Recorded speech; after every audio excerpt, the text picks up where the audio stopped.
Nag-uulam ba kayo nito mga friends? Ito yung kasarapan na ulamin. Oh. Ganitong size lang. Yan. Mga ganitong size, mga ganito kasarapan to gawing ensalada. O di kaya haluan ng alamang. Yan. Yan. Masarap din itong ihalo sa ginisang munggo. Yan, kayo ba saan ninyo hinahalo yung ganito? Kung nag-uulam kayo ng ganito. Fresh na fresh mga friends. Ayan. Dami.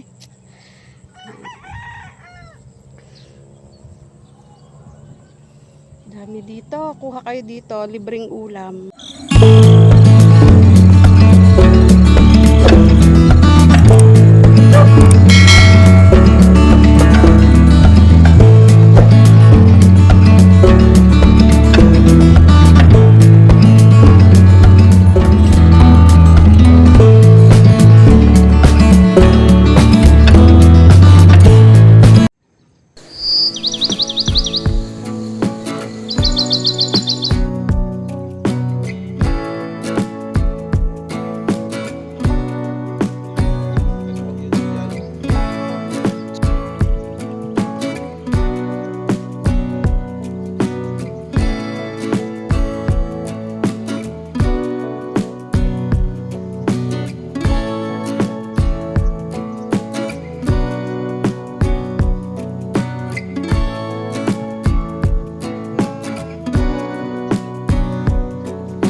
Ayan, din na sa akin yan.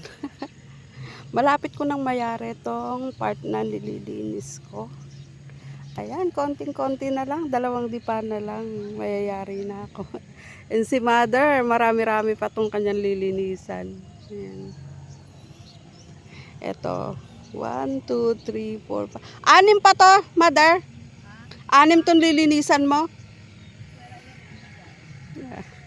6 pa. Itong sa akin din, 6. 6 din itong natapos ko. And malapit na akong matapos. Kaya lang dito, magdodoble pa tayo dito. Medyo malalaki na kasi nalagyan na ito ng pataba. Oh, posible ka. Magiging busy ka mamaya. Yan. Ito, nauulam to. Sa dami ng damong ganito, hindi naman namin mauulam lahat to. Pero nauulam to mga friends. Ayan. Pwede itong gawing salad, ensalada. Haluan lang ng kamatis, alamang. Lagyan mo ng sibuyas. Ayan, nauulam to. Inuulam namin to kaya lang sa sobrang dami naman. Hindi naman namin mauulam lahat kaya kailangan tanggalin. O diba? Sandaling-sandali na lang, mayayari na ako.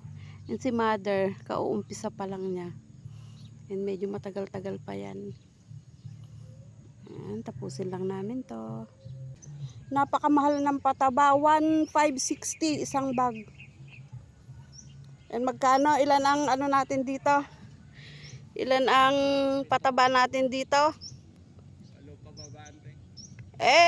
Depende ah. Kailangan ibigay natin yung kanya. Talagang para sa kanya, para lumaki yung kanyang laman.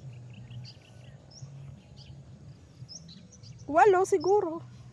Yung matitira dun pang top dress. Nagta-top dress ba kayo? Diba?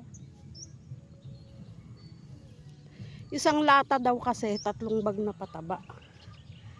May nabili na kaming isa. Mother? Oo, 9 na bag. Pero may nabili na kasi akong isa. Pinagkuhanan namin ng pinang pataba dito sa punla. Pwede rin naman na siyam ang bilhin natin. Pang-antabay yung isa, pang top dress. Pero ang pang top dress yata, 3 din eh.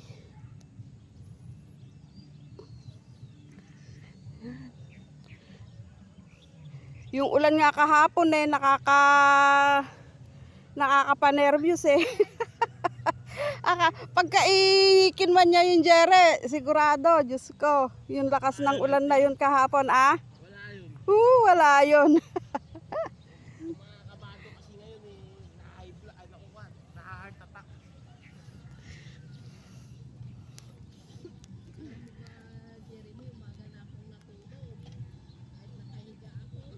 Pinapakinggan mo yung tikatik ng ulan, mother. Yun, nag-usap na kami kahapon. Pero malakas daw yung ulan na yon dyan sa pinagbagsakan niya. Oo. Ayan.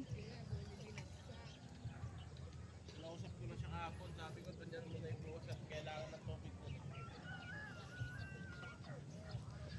Itong mga kailangan tanggalin din tong mga to. Yung mga nalalaglag na bulaklak kasi mabubulok to.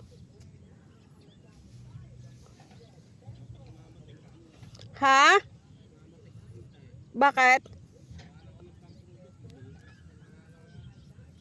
Magkaan traktor ka ngayon, may umulan kahapon. Mababaw lang. Puro kasi wala ah. Ayan, ako yari na. O diba, ang gandang tignan pagka nalinisan. Itong mga sidewalk na yan, may mga damo pa rin. Kaya lang sabi nila, i-sprayhan na lang daw nila. Kaya wag na daw namin problemahin yung mga damo dito sa sidewalk. Katulad nito. Oh. Ang damo ng sidewalk. Pero sabi nila, wag na daw namin problemahin yan. Buhay pa ba tong gripo na to? Ayan, maghugas tayo. Hugas tayo dito sa gripo.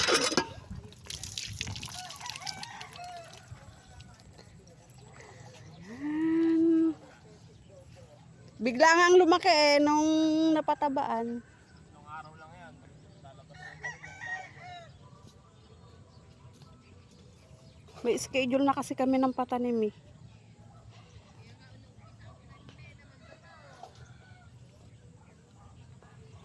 Ayan. May tinira sila dito sa side na to. Ayan. Binakante nila kasi tataniman daw namin to ng pechay. Ang side na yan. Dito pala malalaki na yung mga tabukol eh. Ito. Sarap ulamin na neto. Ganito yung kasarapan mga friends na ulamin. Oh.